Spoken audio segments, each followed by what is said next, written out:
Worrell, District 4 City Councilor, and I'm the chair of the Boston City Council Committee on Ways and Means. Today is November 24th, 2025. The exact time is 2:03 p.m. This hearing is being recorded. It is also being live streamed at boston.gov/city-council-TV and broadcast on Xfinity Channel 8, RCN Channel 82, and FiOS Channel 964. Written comments may be sent to the committee email at ccc.wm@boston.gov and be made part of the record and available to all councilors. Public testimony will be taken at the end of this hearing. Individuals will be called on in which the order which they signed up and will have 2 minutes to testify. Public testimony.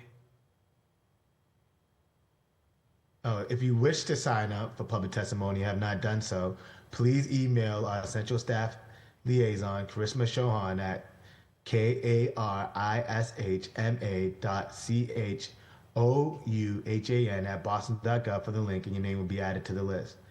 Today's hearing is on multiple dockets as follows. Docket number 1967.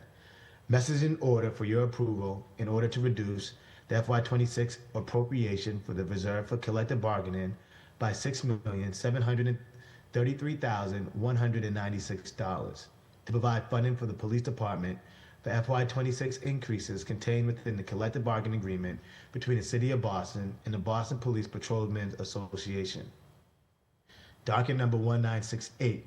Message in order for a supplemental appropriation order for the Boston Police Department for FY26 in the amount of $6,733,196 to cover the FY26 cost items contained within the collective bargaining agreement between the City of Boston and the Boston Police Patrolmen Association. The terms of the contract are July 1st, 2025 through June 30th, 2026. The major provisions of the contract include a base wage increase of 2% and a 1% increase to hazardous duty differential.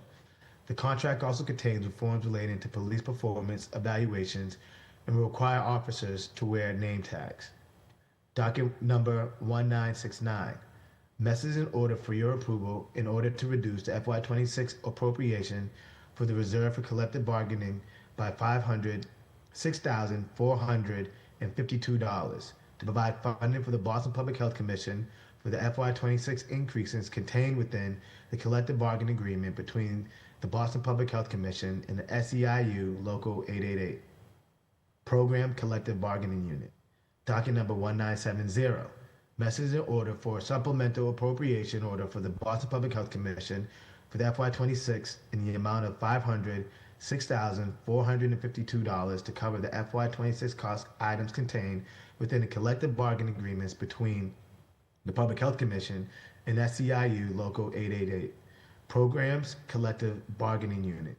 The term of the contract covers October 1st, 2023 through September 30th, 2027.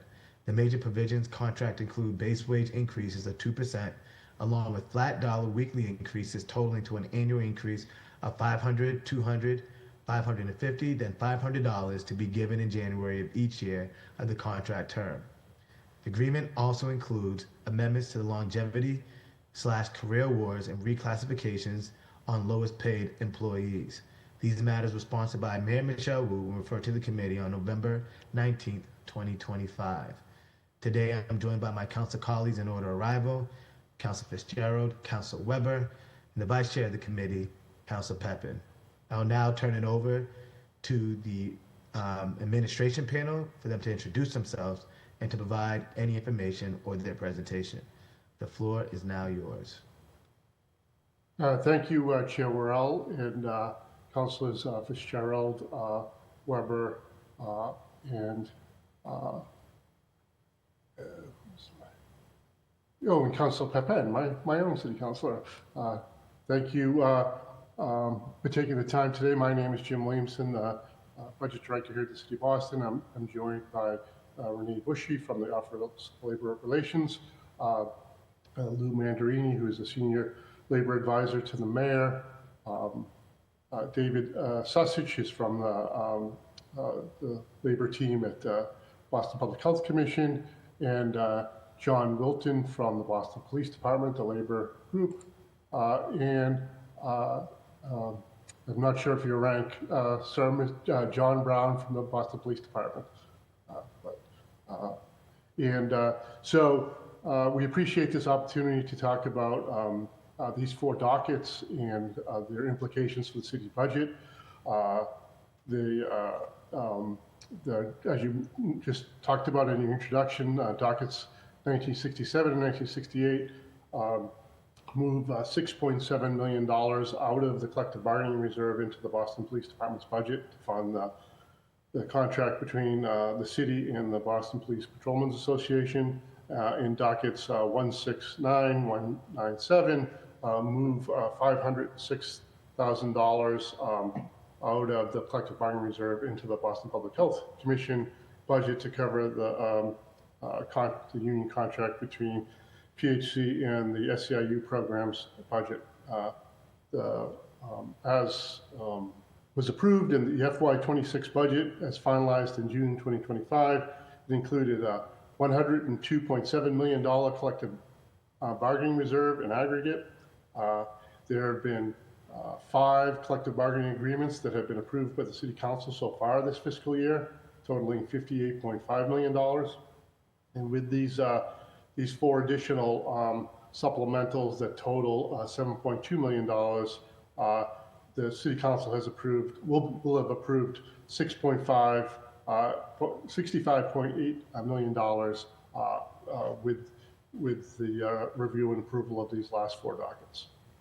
With that, I will turn it over to anybody on the city panel if they want to make a statement, or we can go right into questions. Hi there, councilors. Lou Mandarini here, Senior Advisor to Mayor Wu for Labor. I think we will mostly defer to the councilors' questions about the substance of the agreement. I'll say a couple of things up top. This is a 1-year agreement, so this is essentially something that we have done here to catch our breath, to make sure that our largest police union remains under contract. I think this is the kind of thing that we want to be doing in the administration. We had a lot of stuff sort of stacked up. We sort of stitched it all together and did a 1-year agreement here, but I know it's sort of traditional to do 3- and 4-year agreements, and there's the nature of this is that there are large periods of retroactivity where we subsequently settle and then go back and pay our workers. We really don't care for that. And, aside from the fact that we've had to settle every contract in the city essentially twice in the first term, this is something we really want to target now that we've got the contracts in a pretty good place, is to sort of do stuff like keep people under contract with 1-year deals and this kind of a thing. It's something that we really want to promulgate as we move forward. It's very important, we think, to keep our workers paid and make sure that they have raises at regular intervals. So that is the nature of this agreement. This is the nature of this 1-year agreement. Again, we'll leave the opportunity for councilors to ask substantive questions. I won't get into that, but just wanted to give you some sense of the overall panoramic view of what we're doing here. I have nothing else. Thank you. Now we'll go to councilors for questions. We'll go to councilors in order of arrival, starting with Councilor Fitzgerald. When you see me pop back on the screen, that means your time is up. Councilor Fitzgerald, the floor is yours. Thank you, Chair. Appreciate it. And thank you to everybody from the administration, Boston Police, that'll be here today. I support the 1-year contract and understand the importance of bridging, sort of not going without a contract for too long of a time. And so, Lou, I appreciate what you said, and I think that's a good way to go forward with these contracts. I have a question about timing for it, because I think fair negotiations were made on both sides to get this done, but it being 1 year. I'm thinking about the schedule ahead, and do you guys know sort of what you have as getting the next 3-year, 4-year, whatever deal comes up, multi-year deal, when that will be negotiated by? Well, I think there's a couple of things I think that impinge on this. We have to finish the other 1-year contracts with the other 3 bargaining units. So we have the detectives, detective superiors, the Superior Officers Federation. That will impinge on when we start again. And then I think, just in fairness, a lot of the police unions are going to look at what happens with Local 718. They may want to start, or they may want to sort of figure out what happens with that if we go to arbitration. this is a long way of saying there are a lot of balls in the air to know when we would complete the next set of negotiations with the BPPA. I would say that our goal, I think, is to take the holidays off and start as quickly as possible in the new year if we can, so that we have a fighting chance of getting most of this done by June 30th of 2026 when this contract will expire. And also, even if we, don't, at least we'll have a lot done toward another contract. So again, the other three contracts for this 1 year deal, what is the fate of Local 718 and arbitration and all that? These are things that we need to sort of figure out before we go, but it is our intention essentially to stay at the table after taking a break for the holidays. That sounds great, and I would hope so, because I know there are some pieces of negotiations like education and things like that that we would like to see sort of in this next one, but I think a lot of people might be affected given if you even were to negotiate by a certain time, having it go into effect for folks who have the education piece to allow them to actually not wait a whole nother year before they are allowed to use it to their advantage. I'm aware of the problem you're highlighting, and it is uppermost in my mind, and you and I have had an exchange on that, and I fully intend to honor what I promised you. I appreciate that, sir. Thank you very much. Other than that, I think it was a good job, and again, appropriate differences on both sides were made, and I'm glad that we have this going forward. It's nice to see it come together quick. We wish all contracts could sort of follow the same timeline, but looking forward to the multi-year one and appreciate this gap, this bridge. Thank you. Thank you. Thank you, Councilor. The chair recognizes Councilor Weber. Councilor, you have the floor. Thank you, Chair, and thank you to all the panelists for being here, and for the city workers representatives for getting these negotiated and done. I guess just following up on that last point for Lou, in terms of like the 1 year, this being out of the norm here. I mean, I guess in general, like, does that give like, one side or the other an advantage next time if the pay is going up and then you get a shot at like 2 quick bumps in short succession? I mean, that seems to be the concern with the short-term contract, but well, I mean, I would say that this is, certainly this is approved by our finance folks who Jim is representing from that cabinet today. But I think that this is a manageable contract as against all the other contracts that we've settled. I mean, I think this is a reasonable one. We're not gonna sort of overdo it. Whether the duration of a contract is 4 years or 3 years or 1 year, we're not going to bankrupt the city and do things that don't make sense. That's just never going to happen. So, our finance folks closely look at all of the proposals, fly spec everything, and do a good, close, thoughtful analysis. So I don't think the duration affects the problem you're talking about, but it's certainly something we can concentrate on when we move forward. Okay. And then just, and I apologize if this is these are a couple dumb questions for you, Lou. And I don't know what the difference is between this contract and the prior one on a couple different points. One is, so for details, it says the detail pay may overlap with regular shift pay by a maximum of 2 hours. Is that different than the current contract? And then can you just explain that to me? Will you be essentially, if you sign up for a detailed 2 hours before your shift ends, that's how I read that. Now I'm going to date myself a little bit with this reference, but can I phone a friend? I'd like John Wilton to take this, who was very helpful in negotiating this contract and has the essential details of how the detail system works much better than I do. Yeah, you just get one of those each hearing, so this is Okay. your time to phone a friend. Counselor, it is a change from the last contract. We expect it to have a very minor effect just on people who work off shift, because now all details will be scheduled to conform to the regular contractual shifts. Most officers work 7:30 to 4, 4 to 11:45 and 11:45 to 7:30. So that is a change, but it's going to have a very, very small effect. Okay, and just at the follow, does that mean if I work a shift from, whatever it is, like noon to 7, that I can sign up for a detail that starts at 5 before the end of my shift that I'm working? As long as the detail is still available, but it is unlikely to be available at that time. Okay. Okay, thank you.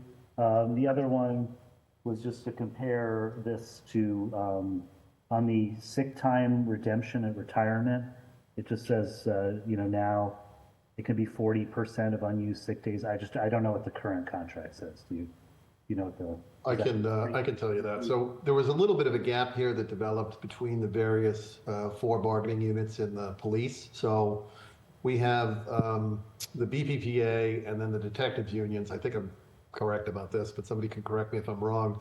They had the ability to sell back 200 days at 40%.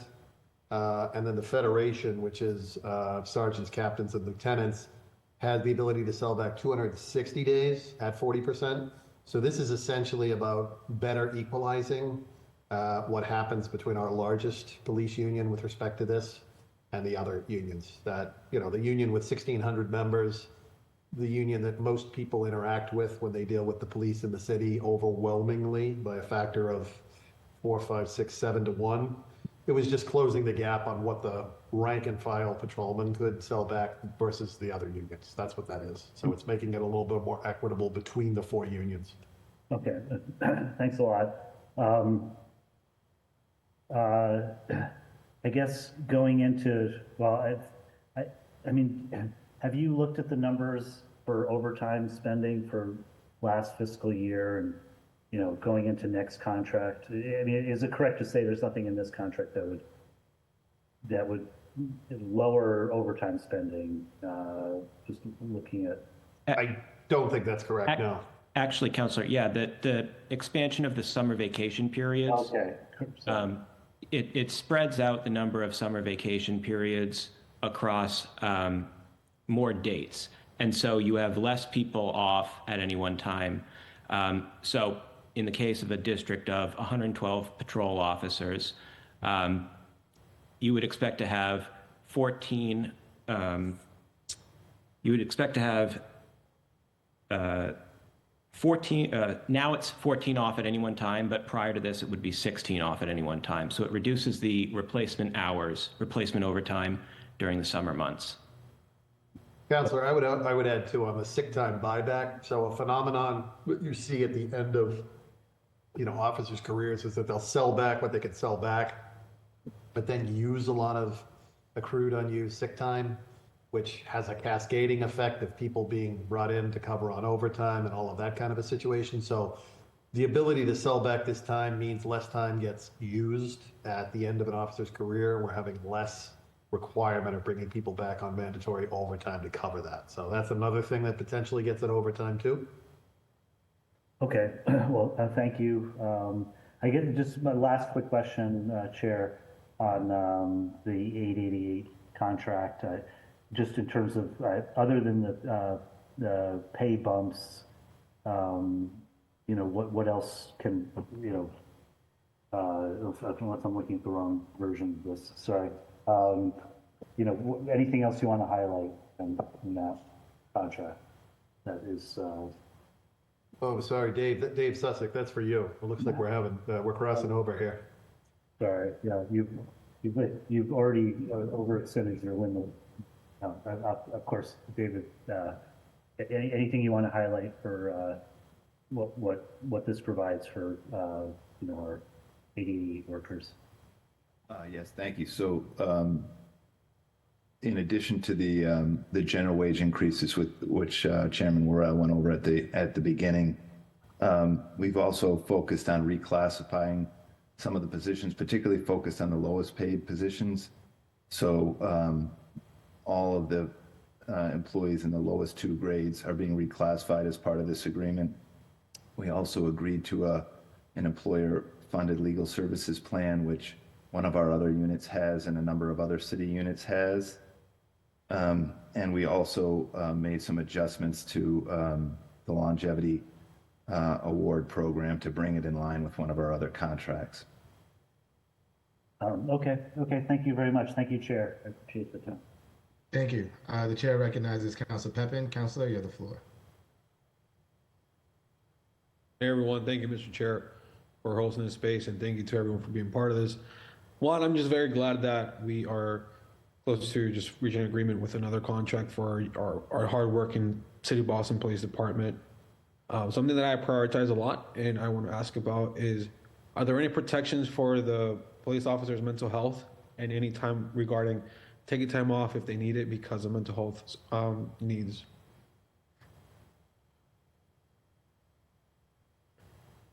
Included in this contract is 30 minutes of workout and meditation time on a regular shift based on operational need. So we're hoping officers will be able to take that if they need to decompress a little bit during a shift. And that's per shift, or can they also take like a day or certain time frames or et cetera? The 30 minutes is 4 times a week on their regular shift, but if they need time off, we certainly they do have certain different times accrued time to use, and we have a very, very good peer support unit as well.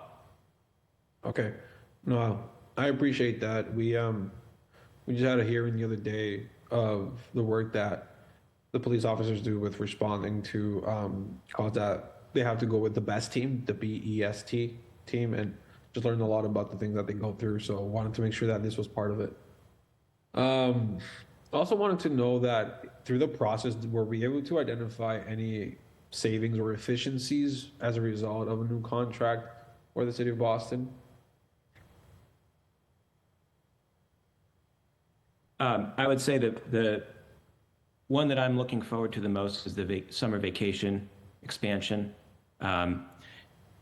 Reducing the number of people off on summer vacation during the summer when we have the most amount of replacement overtime costs will hopefully, it's designed to reduce overtime. Reduce overtime. Okay, that's good. That's we're heading in the right direction there. Very good. Okay, thank you for that, John. Maybe this is a question for Lou or maybe even the chair. In regard to timing, are we the council restricted on timing on when we need to pass this? Like, do we need to listen to this in the next city council meeting? Can it go to the next year, or like, are we looking for a quick turnaround here? I'm looking to bring this up for a vote at the next council meeting. Perfect. Oh, that sounds good. Then I'm glad we're having this hearing here. Glad you guys answered a lot of the questions. Some of my colleagues already asked the other question that I had. So, Mr. Chair, that's it for me. I'll yield the rest of my time. Thank you. The chair recognizes Councilor Flynn. Councilor, you get the floor. Thank you, Mr. Chair. Thank you to the police and administration team that's here. Was there anything in the contract relating to any language relating to military or veterans? That's an issue I've worked on for 8 years and want to see how we're supporting veterans or retired military that are on the police. Is there anything in there that is supporting them in their unique situation?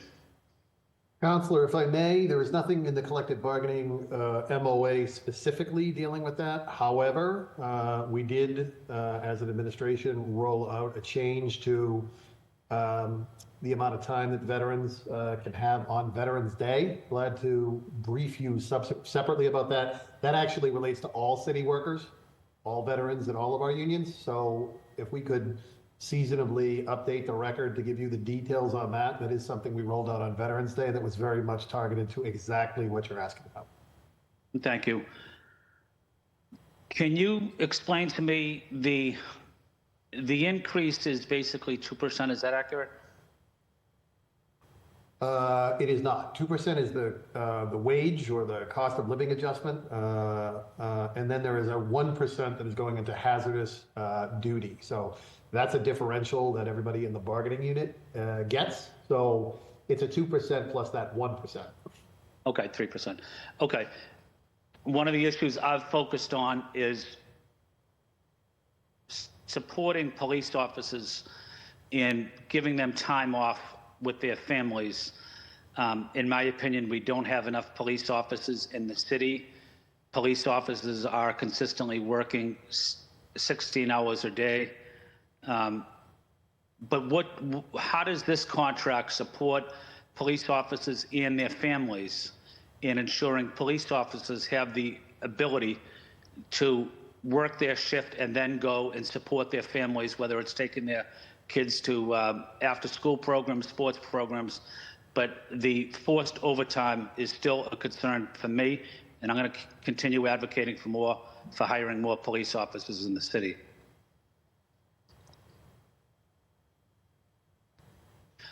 So, John, so my question is, yeah, sorry. okay. Yeah. No, go ahead. Yeah. Counselor, there's the 30-minute workout time we would hope would allow officers to de-stress, workout and mental health and meditation per shift.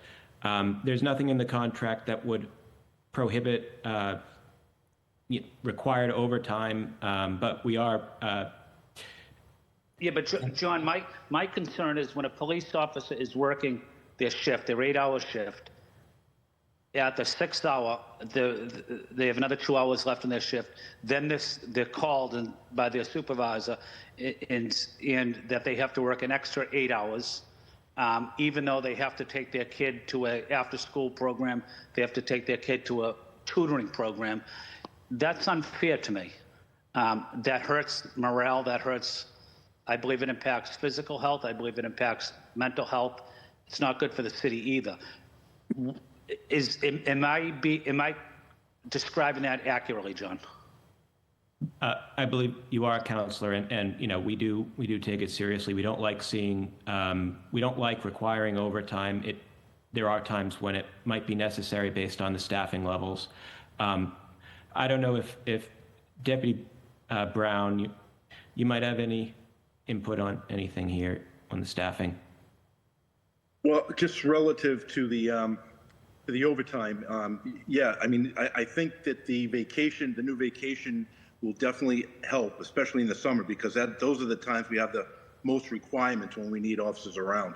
And relative to the 16 hours, I mean, a lot of the overtime that is done is definitely volunteered, while we do have the different responsibilities that we have to cover, and we do have to order. Just going back to this vacation time and kind of spreading out this time like this, I think is definitely going to be very helpful moving forward with the vacation period numbers. The way they work out, I think will be kind of heading in the right direction anyway. Well, that's a top priority for me, is hiring more police officers to address this issue. And I just can't accept that police officers are working 15, 16 hours a day, and it's impacting their families. As city councilors, we have the ability to take time off to be with our families. Should other city employees enjoy that same option that we enjoy? I think the answer is yes. I can't justify that when I have the ability to do something, and then a fellow city worker doesn't have the ability to do something. That's unfair to me. And I'm going to continue fighting for more police officers in the budget, even though my colleagues on the city council may not support that. I think we desperately need to hire more police officers, 200, 300 police officers every year, consistently for the next 10 years. That's what I believe. Can I add one thing, Counselor? Yep. I think as a technical matter, there is what we can and can't do in a collective bargaining agreement. So I think it's just worth saying that things like staffing, minimum staffing, are not subjects of bargain. This is actually not something that we can solve in a collective bargaining agreement. I just want to say that for the record. I understand where you're coming from. That does not in any way detract from the importance of what you're saying. As a technical matter, I think it needs to be said.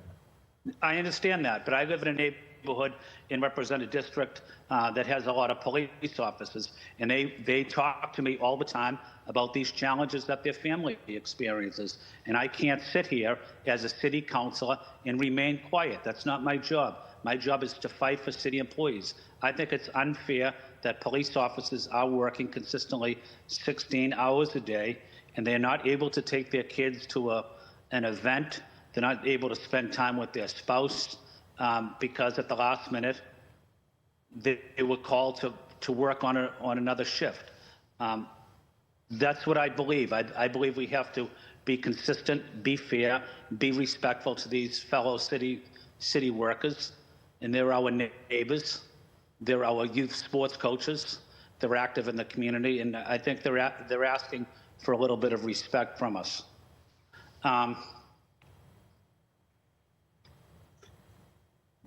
Let me ask one more question. What will the impact of this contract, and I think one of my colleagues mentioned it, what will the impact of this contract have on services and support, mental health services and support for police officers and their families? What's in there? The 30 minutes of workout and mental health time per regular shift, we believe will help with mental health and de-stressing.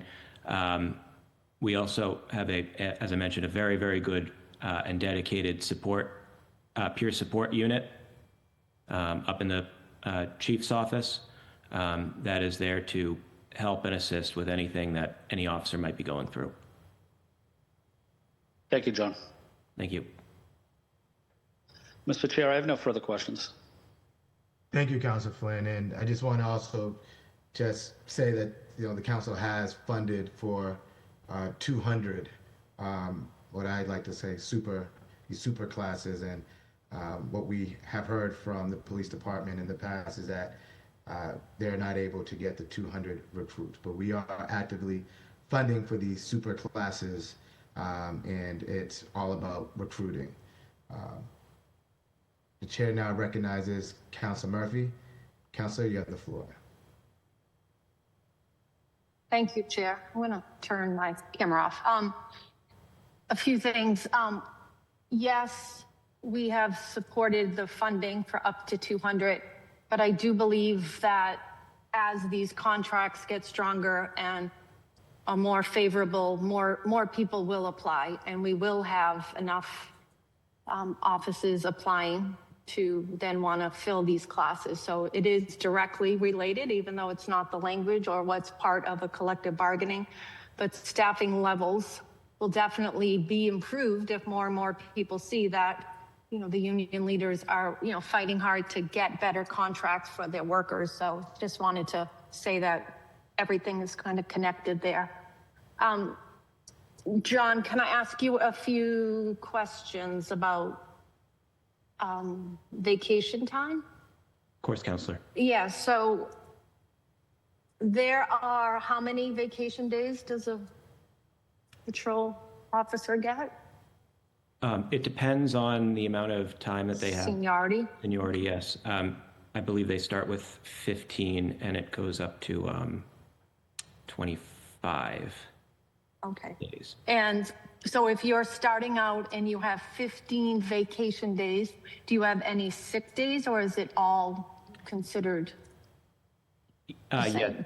Yes, you do have sick days as well. It's kind of interesting from a labor perspective. The base sick time and vacation time is actually derived from statute for police officers, not the contract. And then the contract augments the vacation time slightly. It adds a week here and there for based on seniority, but sick time is derived solely from statute, and it's in addition. And how many sick days a year do you get when you start out?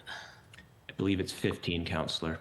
So 15 vacation plus 15 sick days per year? It's 15 sick days per year. I believe it's 15 vacation, but it depends on when the officer is on. Yeah. Okay, but it's close. Like, yeah. Yeah, well, I don't need exact numbers. And how many of, if any, of the sick days carry over, and how many of any vacation days carry over each year? Sick days always carry over, but vacation days expire at the end of the year. That you're allowed to carry over up to 2 weeks until January 31st, and then they expire for police officers. Okay, so have we, I might know the answer, but I want to ask it, have we ever, because of staffing shortages, have to deny officers vacation time and then not give them the opportunity to use days that then expire on them that they're not able to carry over? Well, Counselor, I will say that we do deny vacation, especially, single vacation days nearer to the end of the year, or at times when the staffing need is there in the summer months. But we try very, very hard not to allow any vacation time to expire for officers. I'm not aware of any instance where it has happened, but I know we do deny vacation in specific circumstances. Okay, and are you ever allowed to deny sick time? I suppose if there's a question on whether the sick time is being abused, perhaps, but in general, no one denies sick time. Okay. And what are the stats of a officer's cumulative days that do carry over, sick days at the end?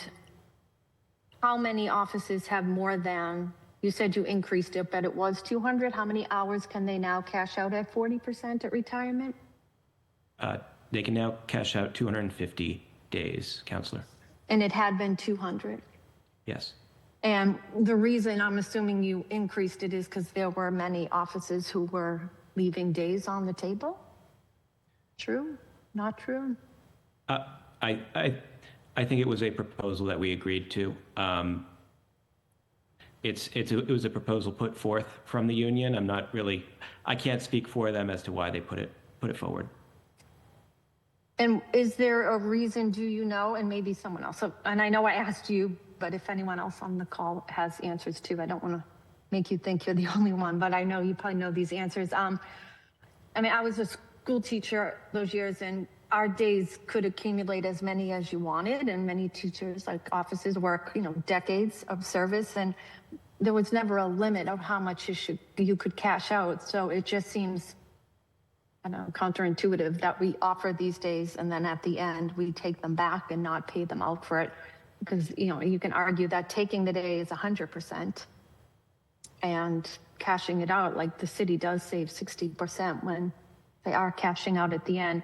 So if maybe for the record, if we could find out if there have in the past been, or if anyone from the Patrolmen Union knows that answer, if we've ever had officers retire and forced to not be able to cash out all of their days that they've earned. We'll be glad to supplement the record, Counselor. See the difference between sick time and vacation time. Vacation time is something you're given and we never take away. Sick time is something that we hope nobody's ever sick and they never have to use it. So no, I understand. Yeah. Between those two types of days. No, I totally understand the difference, but I also understand which ones carry over and which ones they can. Like, I don't know, it's probably changed in the last 5 years, but we would get 15 sick days, 3 personal or 4 personal, and 3 would carry over. There's always certain ones that you lose, but yeah, if we could find that out, it would be interesting to know. That would be helpful. And John, you mentioned, and I'm happy to hear that there's 30 minutes per day for either physical, mental support help. Physical, I'm assuming, is at a gym or working out. Does every station have a gym for the officers to access? Yes, it is my understanding that every district station has a gym, headquarters has a gym, the academy has a gym, and I don't know, Deputy, am I missing any? No, listening to them in the gym right now, as a matter of fact, over here. Yeah, everyone has a gym. I know some of the gyms in around the city have also been upgraded. So yeah, they do have the opportunity. There is a location at every station, including headquarters. And I know a lot of guys go over to the academy as well to use the gym there. So yeah, there's plenty of gym facilities available.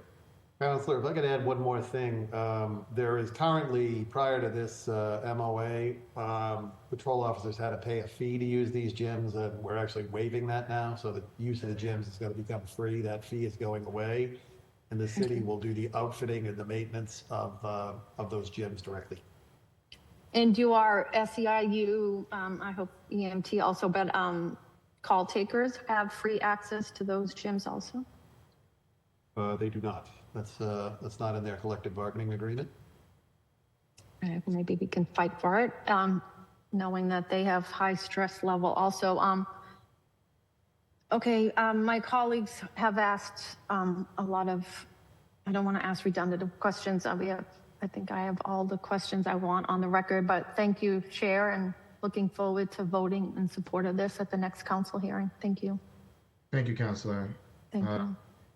Yes, all of my colleagues have asked a lot of the questions I have here, but there was a change at the bottom of page 1 of the MOA around the detail system. I think it describes that all details would now be type 1 or type 2, and I believe that the civilian flag details, and would love to try to get an update on the status of the system being stood up, but I believe the civilian flag details are previously only for type 3 details. No? Okay. But can you talk about the change and then how that affects the civilian flag system? Yes. So type 1 and type 2 details were enshrined in the last contract that we reached in December of 2023. So setting up the idea of prioritization on the details we need covered. The change here is that it adds a few more things to type 1. So specifically, we have some garages that are very close to large sporting facilities. This has been an immense problem around the TD Bank North Garden of people sort of getting in and out of these garages that are very close to large sporting events. So this is specifically providing that those are a type 1 and that the garage can get a detail to help get people in and out. I think one of those is on the Rose Kennedy Surface Greenway too. So that's a change that provides more opportunity. But the thing that I think you're asking about, Councillor, the role for civilian flaggers is limited to traffic control, but it doesn't make a distinction between type 1 and type 2. So when we get that system stood up, they can do traffic control under either type 1 or type 2. We have been doing a tremendous amount of work behind the scenes standing up this project. It's been slow going, but there are 2 distinct contracts that we've bid out that are relative to getting the project stood up. There's the technological aspect of it. We've hired a company from North Carolina that won the RFP called Extra Duty Solutions. Been going back and forth with them for the better part of a year, developing the app that will sort of show how the details cascade through the police and everybody else as they sign up for them.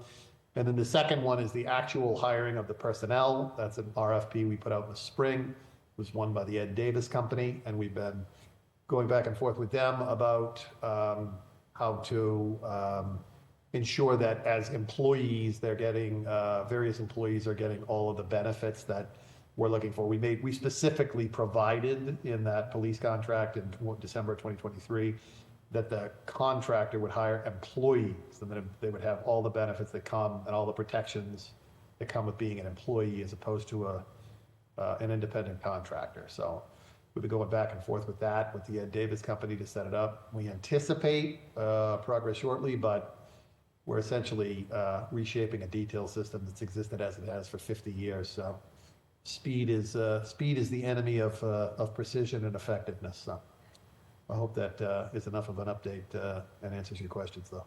It does. Thank you. And then you touched on this in previous questions, and I guess this might be for Jim.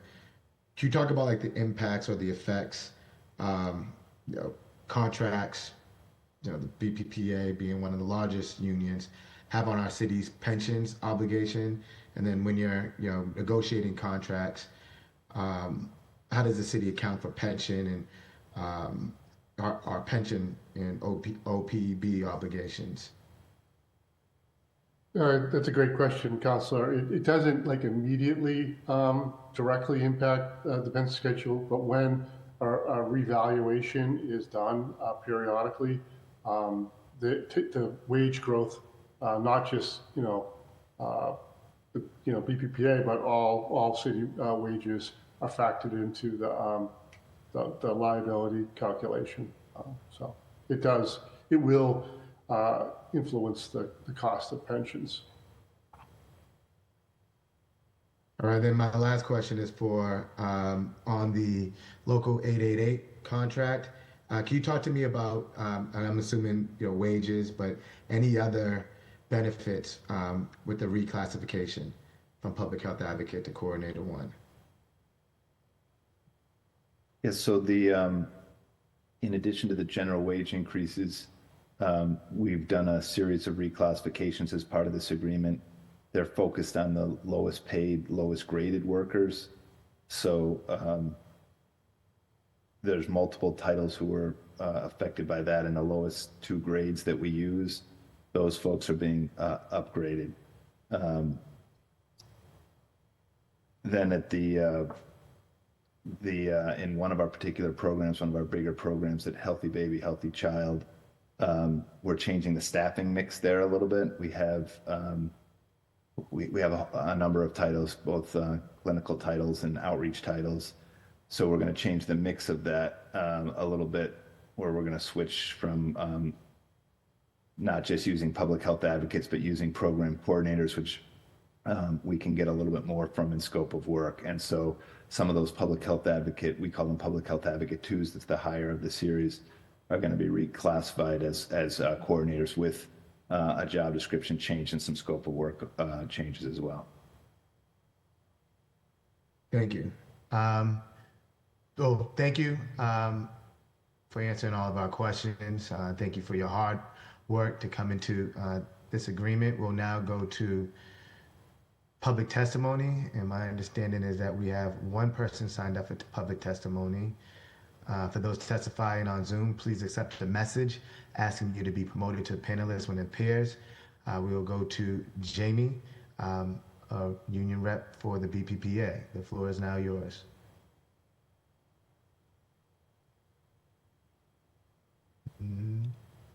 Oh, I don't see Jamie in the room. Mr. Chair, I don't think that Jamie is here. Yep, I don't see him. I will let you know if I see him again. All right.